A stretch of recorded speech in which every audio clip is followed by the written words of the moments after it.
6 starts now.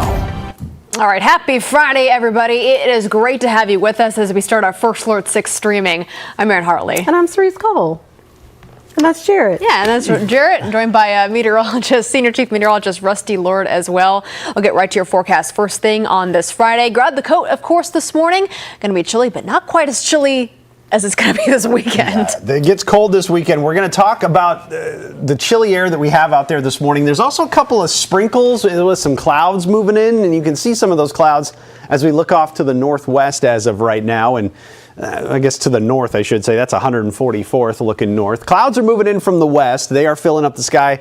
And they're going to give us clouds for the next couple of hours and maybe a couple of sprinkles. 45 at the moment, west-northwest wind about 7 miles per hour. You can see down to the southwest here, a few little specks on the map. That little batch of clouds moving through, there's not much behind it, so we're going to have sunshine here in the next 2 to 3 hours or so. We'll see what happens. This could be a few birds or bugs on the radar. I don't think that's any moisture right now, but we'll see how things look in the next couple of frames on the radar. Otherwise, you got a lot of 40s on the map as you step out this morning. Widespread 40s for the vast majority of the area, even with the clouds that rolled through, spiked it to 52 in Columbus. So temperatures could do some funky things here with the clouds passing over, but overall, looks like we got a pretty mild one on the way. You have west winds at 5 to 15 miles per hour right now. Those actually pick up a little bit, and out of the northwest will gust to 25, maybe 30 miles per hour several hours this afternoon. So you'll notice that be a bit more of an issue later on today. And then all the focus turns to the First Alert 6 weather days for Saturday and Sunday. Now, you've been hearing us talk about snow, maybe worried about its impacts. Overall, it looks like mostly rain for our area. So a batch moves through in the morning on Saturday, and then could have a little melting snow with it for some of us. This has been trending earlier and earlier, so that's why it's now more of a Saturday morning thing with the first round. And then beyond that, the colder air is going to move in. I'm going to talk about the precipitation right now. Anything you see here on our forecast for tomorrow from before noon should be mostly rain in the vast majority of the area. If you're watching in west central Iowa, north of I-80, you got a little better shot of getting some snow out of that. And then this chance here from about 2, 3 o'clock onward is very spotty, little showers that pop up. And then once the sun sets, there could be a few flurries mixed in with that. Most of either one will just be rain and melting snow and probably won't add up to much. So you look at the potential moisture through about noon on Saturday. This is where we could get a 10th or 2 for parts of the area and then tack on a little bit more for the course of Saturday evening. Not a big amount of moisture with this, but the best odds in that moisture to actually be snow are going to be north of I-80 in our viewing area on the Iowa side. So Denison, Carroll, Harlan, Audubon, maybe a ½ inch to an inch of some slush on the road. So we'll have to watch for that to see if that does much of anything. But right now, that's probably the biggest impacts. Otherwise, it's just kind of scary snowflakes falling. You may go, whoa, hey, what was that? What is that? Not just the precipitation, though. The temperatures are really going to drop. Yeah, and to us, that's the bigger part of these first alert days that we've been talking about here, because you're going to really notice the temperatures drop. They're going to do some weird things on Saturday. A little chilly with some rain in the morning. Then I think we get enough clearing for a few hours to spike up near 50. Right now, I'd put that about 1 to 2 o'clock in the afternoon. And then look how quickly the temperatures fall with the next batch of showers that I mentioned. Down near 40 by 6 o'clock, and we just keep on falling. And I want to talk about wind chills with this. Down in the 20s by 11, 12 o'clock Saturday night, and they'll just keep falling. So by the time you wake up Sunday morning, wind chills will be right around 10 degrees to start off the day on Sunday.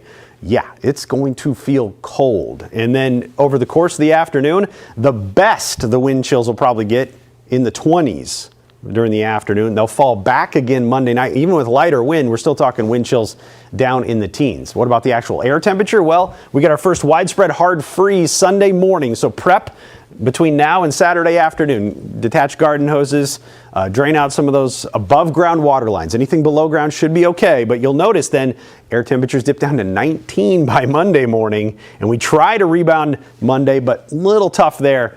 by Tuesday, Wednesday, Thursday, and Friday next week. Rest of the week looks a lot better as far as that goes. So a little window here. Again, we've been talking about that Saturday, Sunday time frame. That's when the worst of it's going to be. Got to get the gloves and the hats out already. Yeah, fingers will be a little numb if you don't have them by Sunday morning. Eek. Okay. All right. Well, let's get an update on your traffic conditions this morning.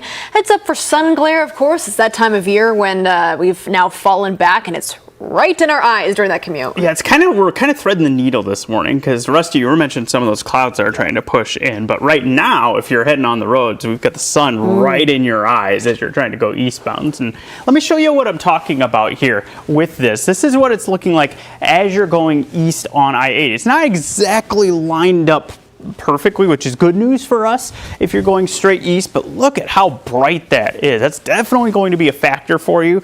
You want to have sunglasses. You want to be prepared for maybe having things getting a little bit slow. If you're maybe not going on a straight east path, it's going to be a little hard to see as you're heading out and about. So let me show you what things are looking like. You can see it's not impacting things too greatly on I-80 at this point. We'll keep an eye on that. But as you're going northbound on 680 on the ramp there to go past Center, so you are seeing some slowdown starting to show up at this point. A little further to the west, it's more construction that is some of the problems that we're seeing. This is what it looks like as you're on 192nd. You're going southbound. You've got some delays. This is right around a construction zone that just started yesterday. Varying lane restrictions between that interchange with Dodge and Burke. And as you head through that area, may see some changes in the traffic flow over the next couple of weeks when this isn't in place. So a little slow northbound, more slow as you're going southbound. Keep an eye on that. That's kind of been a consistent feature this morning. Most roads, though, are moving along pretty well. You can see just kind of that speckled pattern that we're seeing with the occasional area with some yellow. That's just kind of an indication of just how many vehicles we're getting on the roads. We don't have any kind of consistent areas where things are showing up as slow. So hopefully we can keep that as the case. Haven't seen any big problems so far. Maybe it's Friday. People kind of taking a 3-day weekend, but if you're not in that crowd, we'll keep an eye on it and let you know if that changes. All right, Jared, thank you very much. Happening today, the FAA set to start cutting flights at 40 different airports as the government shutdown continues on.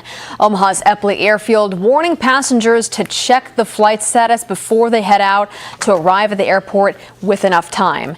Senate Democrats met to discuss an emerging plan to reopen the government. GOP leaders are planning to hold votes on the potential deal as soon as today. First Alert 6 did ask Nebraska Congressman Don Bacon for a status check. Do you feel as though your bipartisan push to end this shutdown is working? Well, I know they were using my proposal in the Senate today for negotiations. I have, so yes, I think it's created a space we can negotiate, at least on the ACA era, COVID era tax credits. I think I showed a spot that most Republicans, most Democrats can agree. Bacon also says he's pleased the federal judge ordered the Trump administration to find the money to fully fund SNAP benefits for this month. More on those flight cuts happening. Airlines will start canceling 4% of flights and preparing for even more reductions. United and American Airlines are cutting roughly 200 flights. Delta Airlines canceling about 170. Southwest will cancel about 100. I did check Eppley Airfield's board, and flights from Detroit, Chicago, New York, to and from have cancellations, so be sure and check before you head out. Also today, former President Joe Biden is in Omaha for a Democratic Party fundraiser. The former president is set to speak at the annual Ben Nelson Gala. Kentucky Governor Andy Beshear also in attendance. Mayor John Ewing will serve as the MC. All right, here with Maria Kate at the safety desk. Taking melatonin for long periods of time can be a sign of underlying heart problems. Maria has a breakdown of a brand new study. Yes, Cerise. The study found that people who took melatonin for more than a year were nearly twice as likely to actually develop heart failure. And the study focused on more than 130,000 adults. So the researchers say there's no evidence that melatonin itself causes heart problems, but a need to take them could be a signal that your body is experiencing cardiac issues. But experts say they do need to do some more research into this link before they determine anything. Yeah, a lot of people do take melatonin. Yes. It affects a lot of people. Maria, thank you for that information, and we'll be right back.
Welcome back. Time now 7:14 on this Friday morning. Talking about some sprinkles in the metro. Yeah, a few of those trying to move through the area. Just a couple little specks on the radar. Don't want you to be caught off guard with these, but a first alert.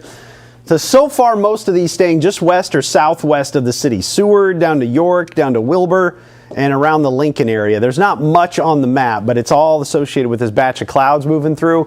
And notice once we get past this, we are going to see quite a bit of sunshine. So now to about 9 o'clock, we could have a couple of those, but overall you can see the clouds not doing too much in our area.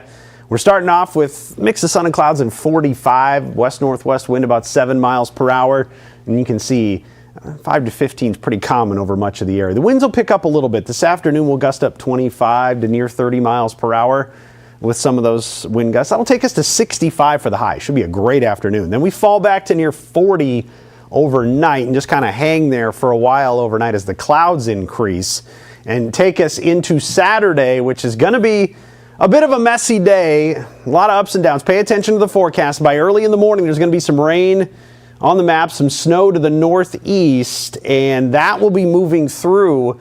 Could do so even a little quicker than this. Notice by 9, there's a back edge to this moving southeast pretty quickly. By lunch, that's out. Most of it should just be a chilly rain, right around 40 degrees. You get this break right here, that's when we'll jump to 50. Sometime early in the afternoon, right before this next batch of clouds and showers. It even tries to indicate maybe a thunderstorm with that. We'll see if that comes to fruition, but I think overall it would be mostly just some spotty showers, and emphasis on showers. Again, we've been talking about snow potential with this system. I think there could be a few little snowflakes after sunset with any rain that's still hanging on, but overall, most of the snow is probably going to stay on the north edge of our viewing area or just be outside of it. Then the chilly air moving in Sunday. So here's the total moisture through the course of the morning on Saturday, and then we tack on a little bit more into the evening. Not a lot, maybe a quarter of an inch of total moisture, whether it's snow or rain, rain or snow melted down, and you can see best odds to get a little snow off to the northeast. So probably not going to be a widespread deal, but areas in our northern Iowa counties will watch for that. And then down to 24 to start off Sunday morning. That is why it's a first alert 6 weather day, because of the first widespread hard freeze that we're going to have, and that will be widespread 20s for everybody, even colder by Monday morning. Don't forget, wind chills could be down near 10 degrees to start off Sunday, and then it's going to be a struggle to rebound on Sunday, even during the afternoon with some sunshine, still a fair amount of wind. 19 to start off Monday, and then 40s Monday afternoon, back into the 60s by Tuesday afternoon. So pretty quick rebound from this one. All right. Are there any other cold snaps we need to know about? You know, it's part of my job, so I keep looking. Right now, everything still leans towards the warmer side. A lot of 60s next week, upper 50s. Again, average high by the end of this 10-day, down near 50 degrees. So anything upper 50s and beyond is a win this time of year, and warmer than average probably going to win out for a while. Still taking us 2/3 of the way through the month. We'll see if we can keep it going into that crucial Thanksgiving holiday week, because that's a big one. You want to make sure already travel issues with the non-weather related things, and hopefully weather won't be a problem by then as well as we head towards that final week in November. All right. Thanks, Rusty. In the meantime, let's get another update on the roads this morning. How are conditions looking? It's been pretty quiet as far as the issues go. So I'm looking behind you and I'm like, wow. This is nice. Yeah. Are people taking a day off, you think? I don't know. Maybe a little. Maybe they're going to the game. Could be. I was going to say maybe we should be leaving then if people are taking the day off. But no, we need to tell you about the commute. And it is pretty good news that we have. You can see upper left is Highway 370, right around 36th. You can see the sunshine as you're downtown, a little bit more of that here, but you can see clouds starting to push in as you get closer to about 144th and West Dodge. So we are starting to get the beginning of that. So that's going to be the sun being less of a factor if you're further to the west, the way things are playing out at the moment. Couple of spots that are a little slow. I mentioned that 370, you get just beyond 36th and you get closer to 48th, a little bit slow westbound. No major problem, but something to keep in mind. And then 144th as you're going north, southbound, right near I-80, both directions. Just a little sluggish at this point. The construction zones are where we're seeing some of our biggest impacts. That includes the 192nd. We touched on this just a little bit ago, just south of Dodge. another one that's been in place for the course of the week and been a problem is a problem again this morning. You can notice how things are rather slow on the west side of this construction on Center. That's close to Saddle Creek. That's where we've had some delays. Varying lane restrictions still going to be in place for the next 2 weeks all the way over to 42nd. So watch for this stretch to have some slow travel over the next few weeks as that project continues to go along. But hey, when you can look at the map and see this much green at this point in the morning, that's a great sign. Little slow on 204th. You're going between Gretna and Elkhorn. Watch for a few delays that are in place there, but I-80 looks good. JFK looking good. That's always sometimes a rarity when you're at this point in the commute. 480 with no real problems. Lots to like about the commute this morning, guys. Absolutely. Jared, thank you. Dozens of ICE detainees now in custody at the McCook facility. Governor Jim Pillen says they started arriving Monday with more coming each day. Right now, he believes about 50 to 60 people are there in custody. He expects about 200 to be there before Thanksgiving. Now, Pillen says the federal government just approved work for the next phase to expand the center's capacity to 300. He expects that phase to start by the new year. Governor Jim Pillen also signing an executive order ensuring state Medicare and Medicaid dollars will not fund abortions in the state. Now, this includes those done at Planned Parenthood clinics. There are only 2 clinics in the state that provide abortions. Pillen's office said Medicaid payments to abortion providers for non-abortion services in Nebraska totaled more than $340,000 in the last fiscal year. Simply recognition of all human life that has value and requires our protection at every single stage. Today, we're taking action that will protect the unborn and expectant mothers because that's who we are in Nebraska in our culture of life and love. Planned Parenthood responding, saying the order is nothing but a publicity stunt by state leaders meant to confuse Nebraskans about their health care options. Happening today, an update on city-led food drive in Omaha. Mayor John Ewing and other community leaders are speaking on Omaha leads and feeds. Our First Lord 6 team reported that thousands of pounds of food were collected in the week-long effort ending this past Wednesday. Today's announcement is happening at noon. Still to come, Grammy nominations are just hours away. Now we're taking a look at who could be this year's top contenders when First Alert 6 streaming returns.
Happening today, Grammy Award nominations are being announced later on this morning. Kendrick Lamar, Sabrina Carpenter, Lady Gaga, and Bad Bunny, all who are holding the headlines next year's Super Bowl, or Bad Bunny is. They're all expected, though, to be the top contenders. Yeah, Taylor Swift's latest album, Life of a Showgirl, won't be nominated for Grammy Awards this year. Its October release fell outside the competition's eligibility window. The nominees will be announced during a live stream on the Grammy official website at 10 o'clock this morning. The Grammy Awards will air live in February 1st from Los Angeles. All right, thoughts? Anybody? It'll be competitive. Yeah. Oh, yeah. No, I think Bad Bunny for sure. Yeah. Really? Yeah. Okay. To win. That's my favorite. All right, an official teaser trailer for the brand new Michael Jackson biopic has officially been released. The film's titled Michael. Storyline follows the late King of Pop's good times along with his rise to fame. The trailer also gives fans the first glimpse of his real-life nephew Jafar, who plays him. Other notable cast members include Coleman Domingo and actress Nia Long. Michael, set to hit theaters on April 24th. And if you have listened and heard the actual trailer, the voice is uncanny. Yeah. Really? It actually Really kind of, excited. my mouth dropped. I'll have to go find that. I need to listen to it too. Yeah. I'm excited about this one. I'll go see it.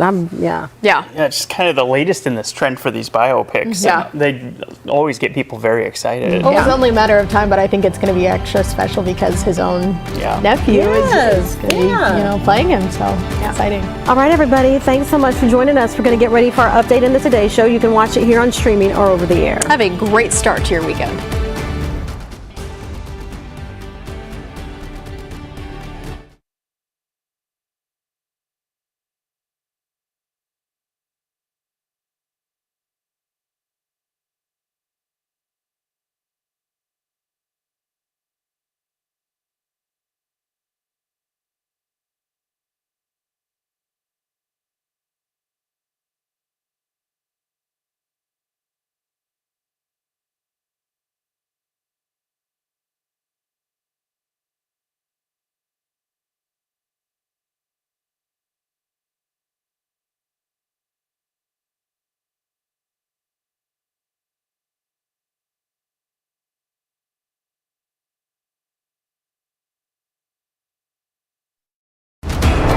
Live from WOWT, First Alert 6 starts now.